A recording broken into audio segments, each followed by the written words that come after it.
features legends and active players. Tom Brady qualifies as both. They stay on the ground with Allen. And not much there. Maybe a yard up to the 24. So now, Charles, to pick up the story we've been telling, John Madden at 42. He had just completed a 10-year stint as the coach of the Raiders. He wants to step away a bit from the grind of coaching, but he doesn't want to step away from the game of football. So he ends up signing on with CBS in 1979 to try his hand at broadcasting. And much like his coaching career, he was pretty much an instant success. Partner, he really connected with the people right from the start, and people may not remember, he wasn't even on the #1 team in the beginning. He worked his way up. But the same things that made him a great coach made him a great broadcaster. The ability to show the big picture, yet break it down into the details. That's what he did with his teams. That's what he did with the people. That way, he was simple to understand, yet insightful for viewers. And he did with that big personality that he had, one that connected with everyone. The NFC heading back out. Hall of Famer Randy Moss a part of this offense.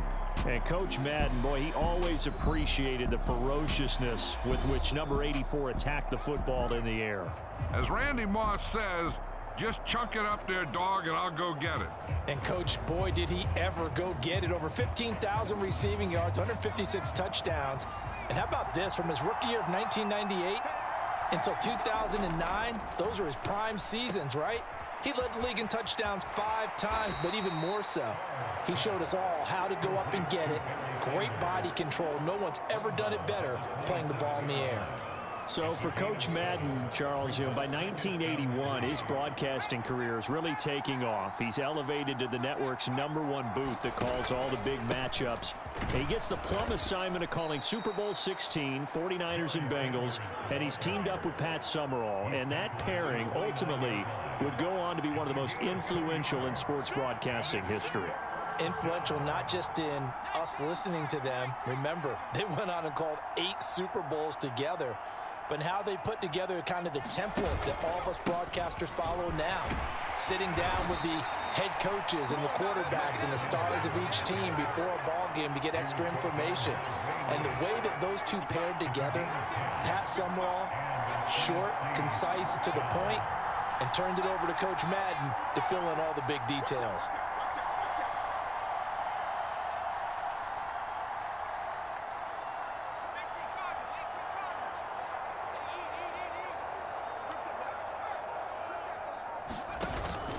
They'll run with Sanders up the middle. And he edges forward, but only gets a pair of yards out of it. It's second down. They're going to hurry back to the line now. And before this second down play, we'll get a whistle, a signal, and a timeout. It's just their first, so 2 remaining as they burn one here in this third quarter.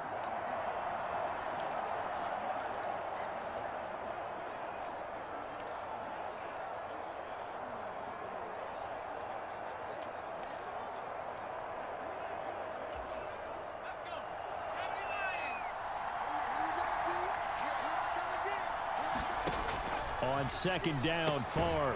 This one into the hands of Kittle, the tight end.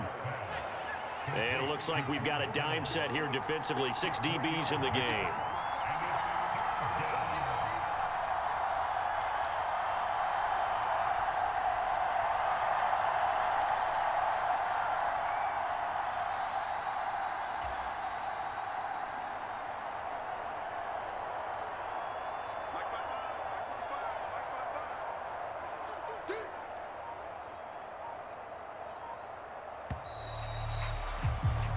Three quarters complete now in the John Madden legacy game from Oakland. It's the AFC on top, and we're back to the Coliseum after this.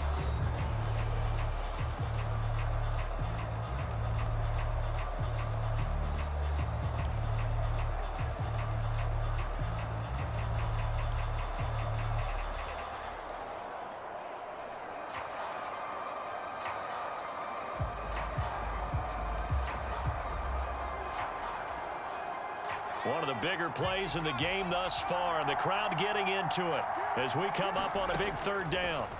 Throwing is Favre.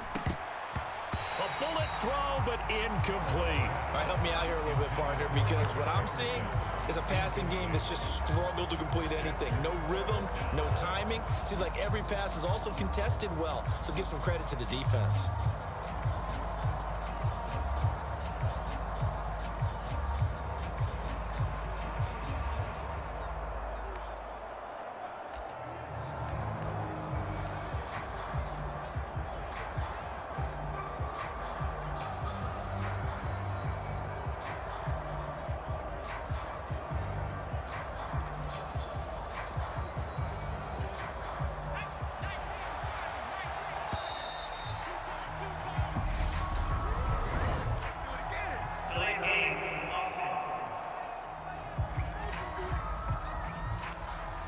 I think probably just trying to draw him off there, it didn't work. And defensively, that's what you work on all the time. Being in that spot and being able to not jump and give them the yardage that they were desiring. Wisnowski on to punt as he sends this one away. And a great job here. This is going to turn out to be a beauty. This is marked out at about the 3-yard line.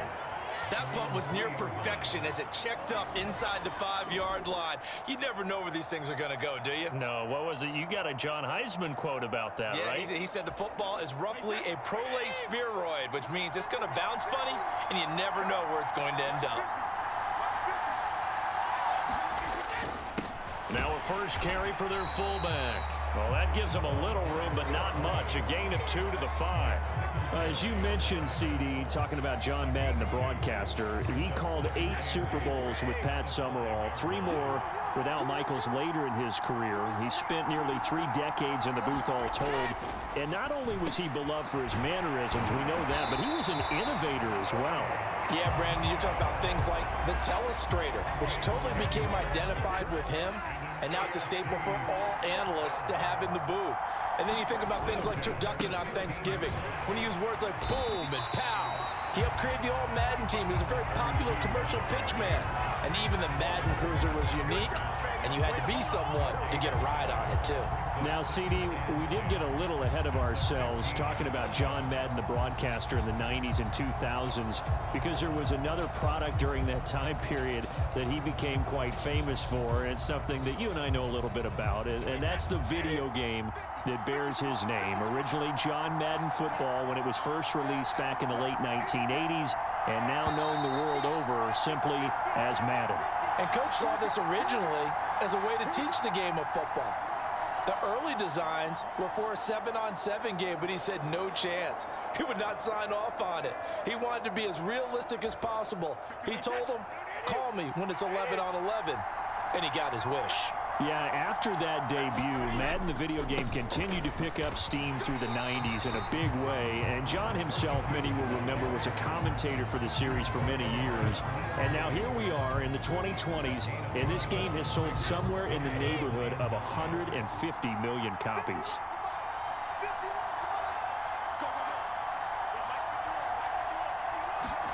Now Brady, staying on his feet. And he can't get a throw off. He's taken down. What a huge play at this point in the game.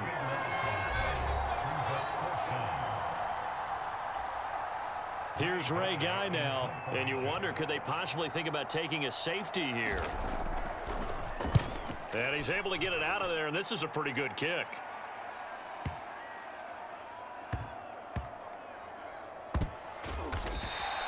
Officially, that'll be a 63-yard punt. Well done. And the NFC will take over 1st and 10.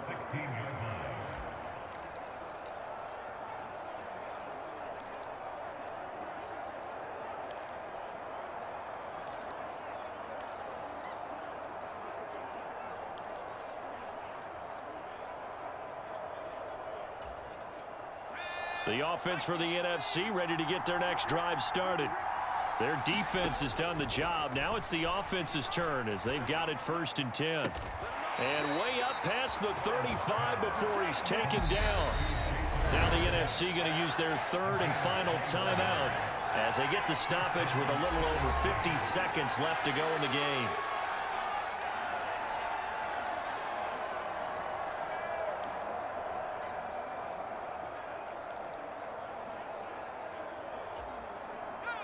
One play has him to the 37 here for 1st and 10. He's back to throw. And oh, that one nearly intercepted. That would have sealed it. Instead, it'll be 2nd down. So after the incompletion on 1st, now 2nd and 10. Back to throw. And that throw behind his man. He missed him. Incomplete. Back-to-back incompletions, but we know this is definitely 4-down territory.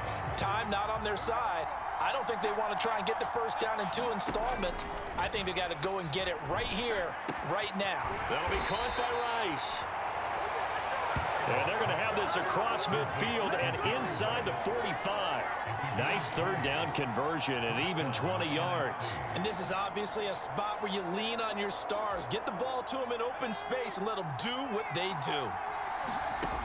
He'll look to throw. And he knocks the ball away, and it falls incomplete. This secondary as a unit, they've worked really well together in this one, especially late. A lot of cohesiveness, a lot of communication, and some great athleticism. They're playing so well now, a nickname is sure to follow. They're going to have to name this whole unit soon.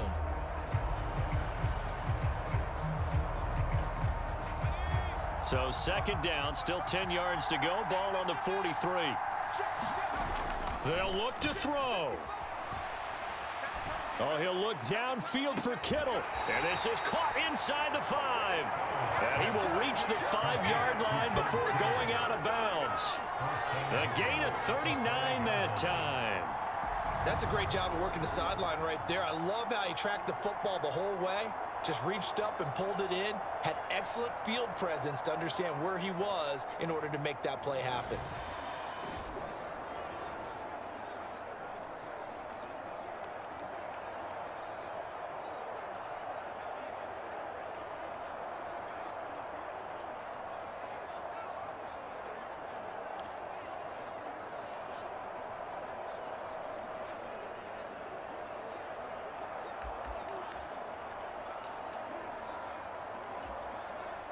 Only way to get the lead here, of course, with a touchdown, and that's what they're gunning for on 1st and goal. Now, here's a look for the end zone, but that one's going to wind up incomplete. They took their shot for the end zone, almost cost them. And he made the right play there, knocking it away. But, boy, it looked like he had a chance to come down with the football. And if he does that, this thing is over. Instead, he leaves them out there with another chance. A line of scrimmage, once again, the 5 as they get ready for 2nd and goal. One final shot. They'll look to throw. And he's got it. It's caught for a touchdown. And they have taken the lead here in the final seconds. Charles, that drive was perfect, methodical, executed so well, and they grabbed that lead with almost no time left for a last gasp from the other side. No way you could have drawn up a better final drive, because not only did they keep their eyes on the end zone, they made sure they bled the clock out as well and denied their opponent a chance to respond.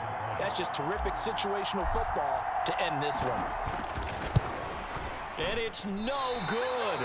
Well, that could be a critical miss here in a one-score game in the 4th.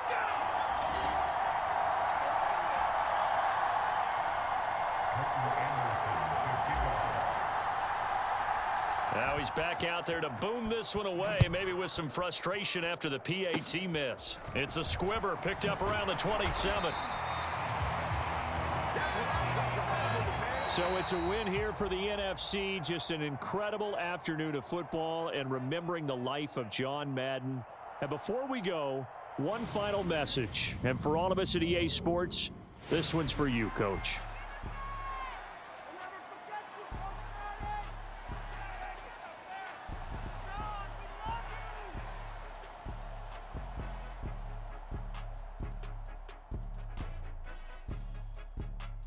I just say this, I thank you all very much. This has been the sweetest ride of them all.